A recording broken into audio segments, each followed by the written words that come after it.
Bonjour les amis, je vais vous parler aujourd'hui du site Xflightdeck. Donc Xflightdeck n'est pas vraiment un add-on en tant que soi, c'est plutôt un site qui regroupe toutes sortes de choses qui sont assez utiles à explain. Donc des tutos pour comment installer telle ou telle chose, des programmes extérieurs qui permettent justement d'installer les plugins, les add-ons. Vous avez des scènes, enfin plutôt les librairies qui servent à afficher les scènes, etc., qui sont disponibles aussi. Vous avez ce qui va nous intéresser un petit peu plus, des packages qui reprennent pas mal de scripts Lua qui vont pouvoir servir à paramétrer toutes sortes de choses dans l'environnement d'Xplay, donc pas vraiment au niveau avion, mais plus au niveau environnement, donc nuages, l'eau, comment l'eau réagit, la réflexion du soleil et des choses comme ça. Donc ça reprend également toute une liste d'avions, soit gratuits, soit payants. Qu'est-ce qu'il y a encore d'autre que je vois? Donc oui, les vidéos pour mettre tout ça en place. Mais donc ce qui va nous intéresser tout particulièrement dans cette vidéo, ça va être justement les packages que met à notre disposition Xflightdeck. Donc pour ce faire, vous allez sur le site de Xflightdeck. Donc comme vous voyez dans la barre d'adresse ici, c'est tout simple, hein, xflightdeck.com. Vous arrivez sur la page d'accueil, celle-ci. Et donc vous avez ici donc toutes les sections, comme je vous disais, hein, donc les premiers pas avec Xplay, donc ce qu'il faut savoir, ce qu'il faut télécharger, etc. Le Xagent, c'est un petit programme qui va aller mettre les choses aux bons endroits, on va dire. Donc vous prenez une archive, vous la glissez si j'ai bien suivi le programme, parce que je vous avoue que je ne l'ai pas installé vu que je fais tout ça manuellement. Si j'ai bien suivi le fonctionnement du programme, vous prenez votre archive et vous la faites glisser sur le petit logo de l'X-agent, et l'agent en fait va aller installer ça au bon endroit. Donc les plugins, la section plugins, bah, vous aurez accès à toutes sortes de plugins, les librairies ici. Et alors juste ce qui nous intéresse, ben voilà, donc ça va être la section Sky Color, Cloud Texture, et c'est là que sont donc centralisés tous les packages qui sont mis à notre disposition. Celle que moi j'ai tester, que je raconte pas de bêtises, voilà, ça va être ici, donc Xflightdeck Scenery with Cloud Art, parce qu'en fait, donc je n'ai pas voulu utiliser les packages avec ENC de Cloudscape, parce que pour l'instant c'est en version bêta, donc ça a tendance à donner des petits bugs d'affichage. Donc c'est un donc ENC Cloudspace, en fait, c'est un script Lua qui va rajouter des nuages volumétriques, mais comme je vous dis, c'est à l'état bêta, donc ça donne quand même quelques petits bugs à l'affichage. Et la section un petit peu plus bas, c'est un package à utiliser avec, comme vous voyez ici, Reshade. Je n'utilise pas Reshade, donc je n'ai pas non plus été dans cette section. Moi j'ai été dans la section ici with Cloud Art, qui en fait vont simplement remplacer les textures de base des nuages. Donc vous rentrez dedans en cliquant sur Read More. Et là, vous aurez accès donc voilà, à plusieurs versions des packages, justement en fonction un petit peu de ce que vous voulez installer. Il faut chaque fois donc un petit peu lire la description. Moi, ce que j'ai été installé, c'est celle-ci. Voilà, donc là, voilà, la 2.2 full package qui ne demande aucun add-on supplémentaire. Il y a juste Fly with Lua qui va être demandé, mais ça, bon, la majeure partie enfin, tout ce qui est script, de toute façon, vous n'aurez pas le choix, ce sera avec Fly with Lua. Donc, ce que vous faites, vous téléchargez le package qui fait quand même, si mes souvenirs sont bons, à peu près 700 mégas. Donc, c'est quand même, ouais, c'est pas rien. Donc, voilà, donc télécharger, c'est parti. Voilà, le fichier donc fait 614 mégas. Donc vous le téléchargez, donc il dit simplement que vous ne saurez pas faire une analyse antivirus parce que le fichier est très très gros, etc. Donc vous le téléchargez. Tout ceci donc sera téléchargé et vous aurez cette archive alors à ce moment-là. Et quand vous rentrez dans l'archive, vous aurez donc un dossier Custom Scenery et un dossier ressources. Évidemment, tout ce qui se trouve dans le Custom Scenery, vous devrez aller le copier dans votre répertoire Custom Scenery de Xplane. Et tout ce qui se trouve dans Resources, vous devrez aller évidemment le copier dans le répertoire ressources. Bon, en gros, ce qui se trouve dans Custom Scenery, c'est tout ce qui est Extended Night Light. Donc ça va modifier dans tous les pays qui sont listés ici, donc Albanie, Autriche, Biélorussie, Belgique, etc. Ça va aller changer la configuration des lumières de nuit, donc ça va rendre quelque chose de vraiment beaucoup plus joli. Ça, vous le verrez un petit peu plus tard dans la vidéo. Dans le dossier ressources, donc dans Bitmaps, vous aurez donc des nouvelles couleurs de ciel, donc Sky Color, ce seront des nouvelles couleurs disponibles. Ça va remplacer également, donc comme je vous disais, les textures des nuages, etc., etc. Donc pour l'eau aussi, etc. Donc ça, une fois que vous avez copié tout ça, en fait, vous serez prêt à démarrer X-Plane, et donc là on va passer vraiment dans la section configuration. Dans X-Plane même, c'est quasiment du temps réel, donc vous verrez carrément directement les changements que vous faites en temps réel dans X-Plane. Il y a juste une petite subtilité avec le script qui va modifier l'eau, mais ça je vous expliquerai un petit peu plus tard. Donc je vais vous retrouver dans X-Plane. À tout de suite.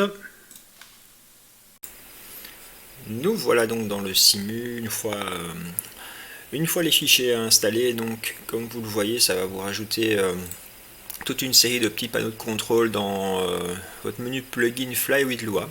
Donc dans vos scripts, en fait, ici vous avez donc toute une série de panneaux de contrôle qui se sont rajoutés, donc pour les nuages, pour donc les lumières pendant la nuit, pour les contrastes de luminosité, pour gérer les ombres, donc les ombres des nuages au sol et ce genre de choses, pour corriger les couleurs du ciel, donc vraiment pour changer, pour travailler sur le rendu du soleil, donc ça on verra aussi un petit peu plus tard dans la vidéo, et pour le wave, en fait, donc ça ce sera pour tout ce qui est visuel sur l'eau et compagnie. Donc ce qu'on va faire dans un premier temps, on va aller pour gérer tout ce qui est nuages. Donc voilà, quand vous sélectionnez, voilà, vous aurez donc chaque fois un petit panneau de contrôle ici avec des petits curseurs à bouger de gauche à droite pour modifier justement les paramètres visuels. Alors ce qu'il faut faire dans un premier temps, évidemment, si vous êtes en météo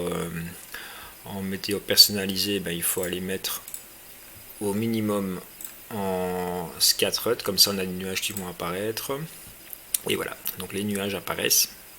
Et avec les petits curseurs que vous voyez ici, on va pouvoir modifier justement le visuel, etc. Donc la première ligne, c'est pour ajuster le nombre de nuages, si vous voulez beaucoup ou pas beaucoup de nuages, en fait. Donc là il est à 0,73. Au plus je vais augmenter vers la droite, au moins de nuages j'aurai, en fait. Donc là ça va diminuer, comme vous voyez, jusqu'à en mettre aucun. Et si je retourne vers la gauche, il va en rajouter. Voilà. Alors moi je le mets. Après voilà, ce sera à vous un petit peu aller mettre ça dans la position que vous voulez pour justement avoir votre rendu à vous, ce que vous estimez le plus réaliste possible, en fait. La deuxième ligne, donc là c'est le cloud layer, donc là c'est vraiment la texture qu'on va utiliser. Donc on peut changer donc les textures. Donc c'est vraiment le fichier bitmap du nuage qui va être changé à ce moment-là. Donc il y a le 3, il y a le 4 qui fonctionne, il y a le 5 aussi qui fonctionne. Donc en fonction de votre sélection, vous aurez des formes de nuages différentes, en fait. Donc moi j'ai sélectionné le 4 pour avoir ce genre de nuage là. Alors la troisième ligne, en fait, c'est pour ajouter des nuages au loin. Donc quand on prend de l'altitude, hop ça. Petit peu patienter que je prenne de l'altitude, évidemment. Donc en prenant de l'altitude, en bougeant le curseur, en fait vous pourrez rajouter ou enlever des nuages, une série de nuages sur le lointain. Donc ici ça devrait être visible, voilà, vous voyez. Donc ça rajoute des nuages, moi je les ai mis à fond. Alors le quatrième petit curseur, en fait, ça c'est vraiment excusez-moi, ça c'est vraiment ajuster la taille du nuage, en fait.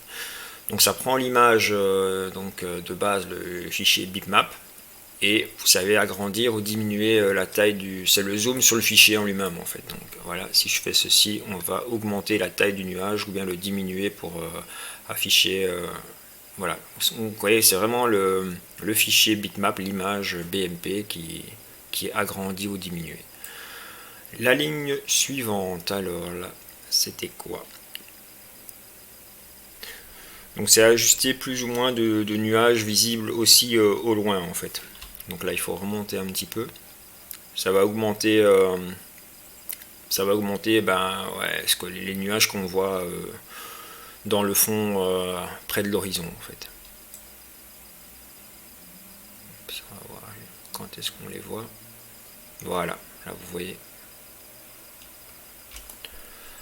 Donc ici c'est plus de l'intermédiaire par rapport au troisième petit curseur qu'on avait bougé. Donc si je fais ceci, là c'est carrément toute une ligne qui disparaît, tandis que ici c'est vraiment c'est une atténuation en fait. On sait arriver jusqu'à en faire complètement disparaître, ou bien on peut les atténuer pour les faire légèrement apparaître, voire les faire apparaître complètement en fait. Alors, la ligne suivante, donc fade, far, start, clean, ajustement. Donc là c'est le sixième. Alors c'est justement ce qu'on va voir entre ce qu'on verra d'en haut et ce qu'on verra d'en bas. Donc si je bouge ceci, donc vous voyez je diminue des nuages, j'en enlève ou j'en rajoute, et ça va impacter aussi ce qu'on verra en bas. Donc il faudra trouver un juste milieu entre ce qu'on voit en haut et en bas, pour ne pas que lorsque vous êtes en bas, vous ayez une grosse couverture nuageuse, et qu'en fait dès que vous passez cette couverture nuageuse, elle disparaisse en fait.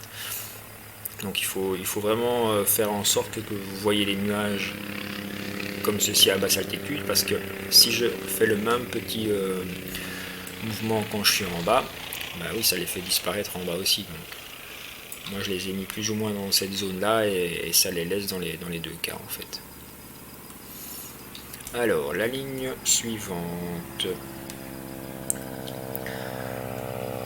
Alors on va, avec cette ligne-ci, donc le Cloud Brightness, on va jouer sur la couleur en fait des nuages pendant la journée, parce qu'il y a des réglages aussi pour le coucher de soleil, etc. Donc si vous touchez au réglage pour le coucher de soleil en plein jour, vous n'aurez aucune différence, et vice versa.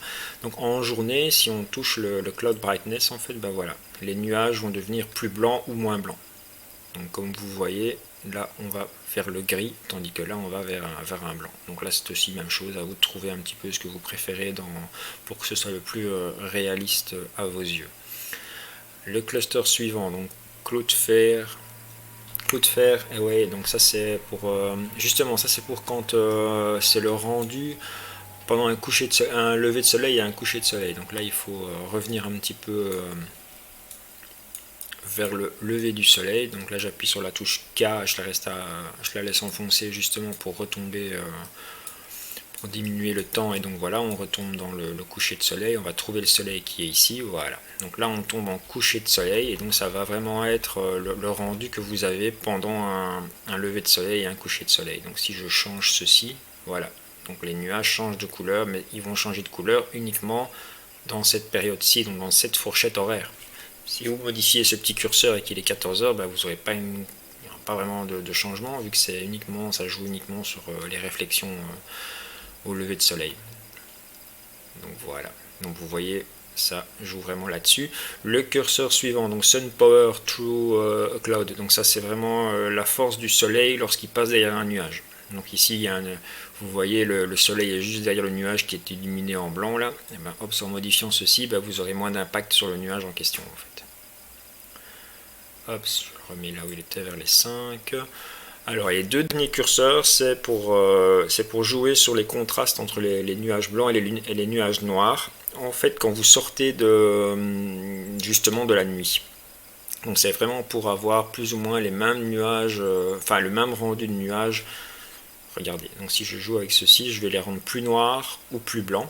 Et le deuxième curseur, c'est la même chose, mais avec d'autres nuages. Vous voyez, donc il faut jouer avec ces deux curseurs là pour essayer de un petit peu uniformiser le tout, pour ne pas avoir de grosses différences, parce que si vous faites ceci, hop, et ceci, et que vous ne faites pas bien vos réglages, et en fait quand vous allez avancer le temps, vous allez avoir des différences de couleurs dans la journée, ça c'est pas toujours très très joli. Là on est vraiment trop blanc, donc il faut vraiment jouer avec ceci pour enlever cet effet un petit peu trop blanc, mais pas aller dans le noir non plus, hein, donc, parce que ici il n'y a pas de précipitation, donc on n'est pas censé avoir des nuages noirs, etc. Donc voilà, il faudra bien tout calibrer de votre côté pour que vous ayez le meilleur rendu possible, en fait, enfin, ce que vous aimez bien, ce que vous trouvez le plus réaliste possible, en fait. Donc voilà en ce qui concerne le premier panneau de configuration, donc celui pour gérer les nuages. Donc une fois que vous avez fait vos présélections, ce que vous pouvez faire, c'est sauvegarder avec ceci. Donc save as new color cloud preset. Et ceci, ça va enregistrer dans le script Lua, et chaque fois que vous allez redémarrer X-Plane, et bien voilà, vous aurez vos présélections qui sont enregistrées. Donc voilà, ça c'était pour la section qui gère les nuages. On va maintenant s'intéresser au panneau de contrôle qui va justement gérer tout ce qui est lumière nocturne. Donc pour ça, on va dans les plugins et on va chercher donc le Night Light Controller. Et voilà, donc vous avez ce panneau de contrôle qui apparaît. Alors ici on va pas tout utiliser en fait, ceux qu'on va utiliser les plus souvent, donc je vais quand même vous expliquer. Ici par exemple le deuxième, ça sert à diminuer les lumières des pistes de taxi light, donc celle-là on va la laisser évidemment au maximum, hein. Je vois pas trop l'intérêt de diminuer l'intensité des lumières taxi light, etc. Le troisième en fait c'est ce qui va ajuster les lumières au loin, donc comme vous voyez, c'est tout ce qui est loin de nous. Et le quatrième, c'est ce qui est près de nous en fait. Donc là, on augmente et on diminue les lumières près de nous. Voilà, vous voyez donc dans les maisons là à droite, etc. Voilà, donc je remets comme c'était. Alors ensuite, on a le flou. Donc tout ce qui est fait de flou si vous voulez. Donc par exemple, tout ce qui est loin, vous voyez le flou, si on le diminue, on le déplace en fait. Donc ça, c'est des réglages que vous devrez trouver vous-même, parce que bon, c'est un petit peu embêtant, parce que si on enlève le flou au loin, ce qu'on fait, on le déplace, on le ramène un petit peu plus près. Donc même chose, si on touche à ce qui est plus près, on va le déplacer, il va aller un petit peu plus loin. Donc vous voyez, ça bouge légèrement dans le fond là, vous voyez. Donc pour ces trois curseurs là, enfin les deux curseurs de Bloom, ça c'est un petit peu à vous de voir ce que c'est, peut-être aussi en fonction de la carte graphique, etc., voir ce qu'elle peut afficher. Et les deux derniers en fait c'est ce qui concerne la taille, si je peux expliquer ça comme ça, la taille des lampes. Donc si je bouge le curseur, donc phare, donc pour tout ce qui est lampe au loin, on va modifier la taille des ampoules si vous voulez, de tout ce qui se trouve au loin. Et le dernier, donc ça c'est pour ce qui est la taille des ampoules, de ce qui est tout près en fait. Donc voilà, donc ça bouge vraiment, par exemple dans le trafic ici, vous voyez, quand je bouge le dernier curseur, ça va toucher aux ampoules à cet endroit là aussi.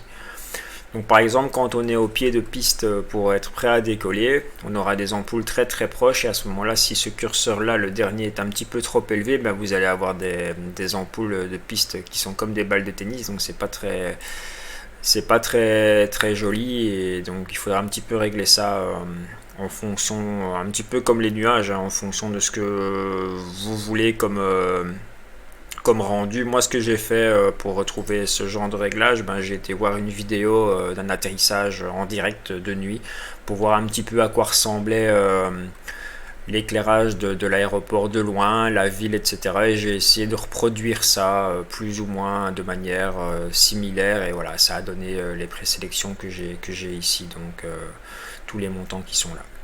Donc voilà, ça c'était ce qui concerne le panneau de configuration pour tout ce qui est lumière de nuit. Alors maintenant, le panneau de contrôle qui va gérer les ombres. C'est pas mal parce qu'il y a quand même moyen d'améliorer un petit peu la qualité visuelle du cockpit en modifiant un ou deux petits réglages. On va aller voir ça de suite. Donc c'est Shadow Control. Alors, qu'est-ce qu'on a? Pour régler, si on veut déjà l'ombre de l'avion au sol, ce qui va impacter aussi dans le cockpit, en fait, c'est déjà le premier curseur ici. Si vous l'enlevez complètement, en fait, si vous le mettez complètement à gauche, on perd l'ombre au sol. Donc ça a pour effet qu'il n'y a plus d'ombre, hein. Voilà, le cockpit il est complètement illuminé. Donc si vous sortez de l'avion, Donc, je vais faire une sortie extérieure. Voilà, donc vous voyez là, j'ai plus d'ombre à côté de l'avion, plus du tout. Donc on va la remettre, hein. Donc en glissant sur la droite, elle réapparaît. Et à un moment donné, elle redisparaît. Donc le but du jeu, c'est de la mettre complètement visible. Ce qu'il y a aussi avec le deuxième curseur, en fait, c'est qu'en zoomant, si le deuxième curseur est par ici, en zoomant, on perd l'ombre en fait. Voilà, vous voyez, on perd l'ombre au début de l'avion. Donc ici, pareil, on remet tout à droite de telle manière à avoir l'ombre de l'avion en fait. Alors, on a ça, donc c'est bon pour l'ombre, donc ça va directement impacter évidemment dans le cockpit, vu que si on enlève l'ombre à l'extérieur, on l'a plus dans le cockpit non plus. Ici, le quatrième curseur, donc 1, 2, 3, 4, le quatrième curseur sert à un petit peu éclaircir les ombres dans le cockpit. Donc vous voyez, si on l'enlève, moi je vais laisser ça comme par défaut, hein, comme vous voyez, le défaut du plugin c'est 0,90, ici je le laisse par défaut, donc voilà. Ce qui est intéressant aussi, justement, dans le cockpit, il y a moyen d'adoucir cet effet de crantage qui n'est pas très joli par défaut. Donc là, il faut aller chercher le cockpit Near Adjustment, justement. Et si on le bouge, vous allez voir, hop, on récupère cet effet de crantage super moche qu'on a parfois. Donc, en le réglant bien par rapport à votre machine, etc., il y a moyen d'adoucir tout ça. Donc ça, je trouve que c'est quand même une bonne petite chose. Donc voilà. Et alors, nous avons encore ici tout ce qui est comparé, enfin tout ce qui est avec Cloud. Donc tout ce qui est avec Cloud, en fait, ça va servir à aller travailler sur les ombres au sol. Donc si on sort de l'avion, hop, qu'on monte un petit peu en altitude, voilà, je vais déplacer la fenêtre, voilà, donc vous voyez les nuages et vous avez les ombres au sol de ces nuages en fait. Voilà, donc en chipotant un petit peu avec les trois curseurs où il y a indiqué Cloud en début de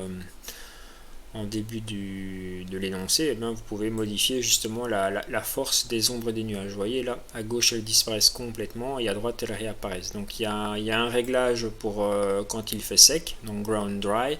Il y a un réglage pour quand il fait mouillé, le ground wet. Et alors il y a un réglage pour ce qu'on voit sur le sol du cockpit, etc. Voilà, donc moi je mets tout par défaut. Comme ça, allez, ça je ne modifie pas. Je le laisse par défaut du plugin, donc à 1.0 pour le ground cockpit, et ensuite les deux autres ici en dessous pour le dry and wet, je les mets tous les deux à 60 en fait, ça je n'y touche pas. Donc voilà, c'est à peu près tout ce qu'on peut dire pour les ombres, hein.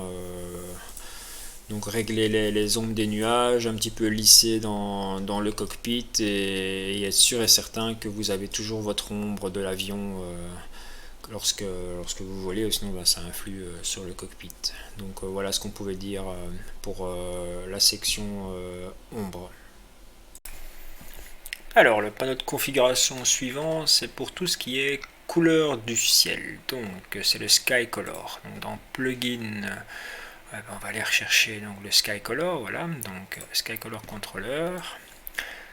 Alors ici, les trois premiers curseurs, donc les Sky Brightness et Atmosphere Adjustment, c'est pour vraiment la luminosité de votre ciel. Donc si vous tapez, voilà, donc on éclaircit ou on met beaucoup plus de lumière, mais ça devient limite... dans certains cas, voilà, comme vous voyez, ça fait mal aux yeux, ça c'est injouable, quoi. Donc ça, il faut bien les régler de votre côté. Évidemment, ça joue un petit peu même chose quand on vient en lumière du jour, hein. Là, on est en lever de soleil, voilà, là, le soleil s'est levé, regardez, on voit plus rien, quoi. Donc voilà, ça c'est ma config par défaut. Si vous regardez, on n'est pas très loin, on est souvent pas très loin du défaut d'origine du plugin, hein. Donc j'ai un petit peu modifié certaines choses pour que ce soit, pour que ça ressemble un petit peu plus à ce que j'attendais des clartés, etc. Donc ça c'est ce qui concerne les trois premiers curseurs pour aller un petit peu modifier l'intensité des lumières.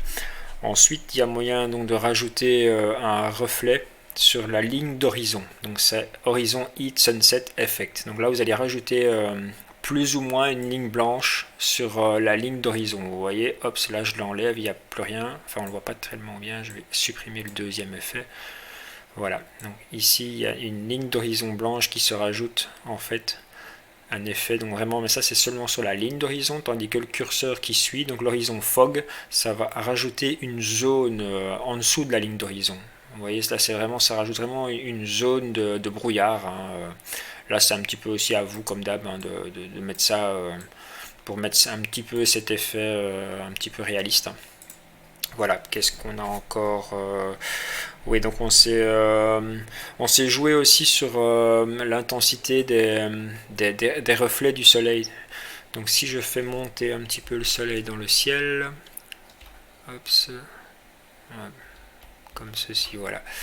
Ouais, je ne l'ai pas fait beaucoup monter du coup, mais vous allez voir, j'espère que j'ai un bon angle de vue ici. Avec donc celui-ci, le clean, donc le Mi Scattering Clean, en fait on s'est joué sur la distance à laquelle les reflets du soleil sont visibles. Donc si vous voyez les bâtiments qui sont juste ici en dessous, bah, il y a moyen de... Là ça atténue le reflet. On le voit bien aussi sur la toiture ici du bâtiment. Donc hop, là on diminue... Ah, je suis plus dans le bon là, c'est celui-là, ouais. Là, voilà, on diminue le reflet du soleil, bah même. Et alors, on a le deuxième, donc là c'est le Direct Ratio Clean. Ça, c'est vraiment les rayons de soleil qui sont mais en dessous du soleil en fait. Mais là, on le voit un petit peu moins par contre de là où je suis. Ça, c'est un petit peu embêtant. Je vais essayer de bouger la caméra pour avoir un autre point de vue. Ah, peut-être dans le reflet dans l'eau, ça sera peut-être un petit peu mieux si je me mets à proximité de l'eau. Ouais, ça y est. Ouais, là on a un reflet du soleil dans l'eau. Est-ce que ça va jouer? Je ne sais pas. Donc ici, je prends le ratio clean. Ouais, voilà. Donc ça augmente ou ça diminue le reflet du soleil dans l'eau en fait.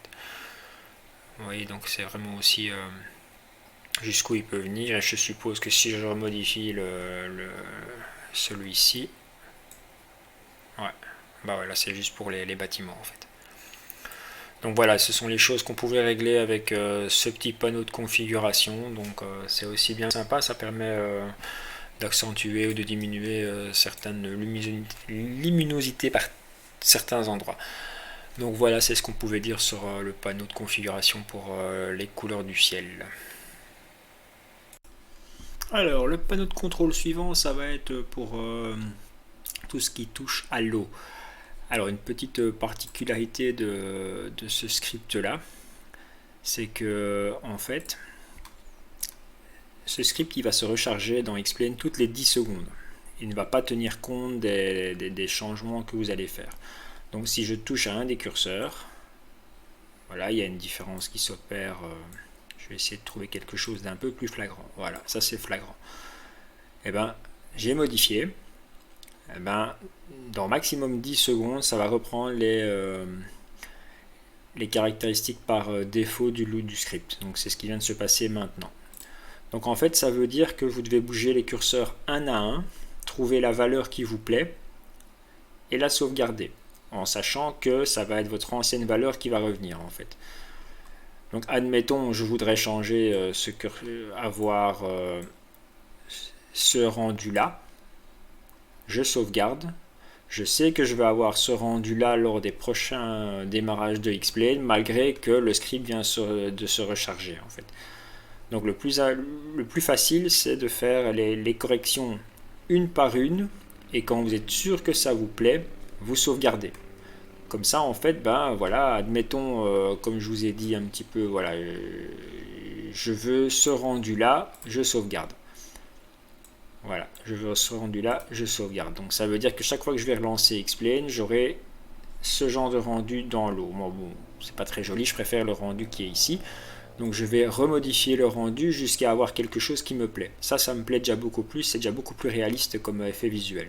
Voilà, et ben je sauvegarde. Donc je sais que là, mes présélections sont sauvegardées et c'est ça que je vais, c'est ça que j'aurai en fait, malgré le rechargement du script toutes les 10 secondes.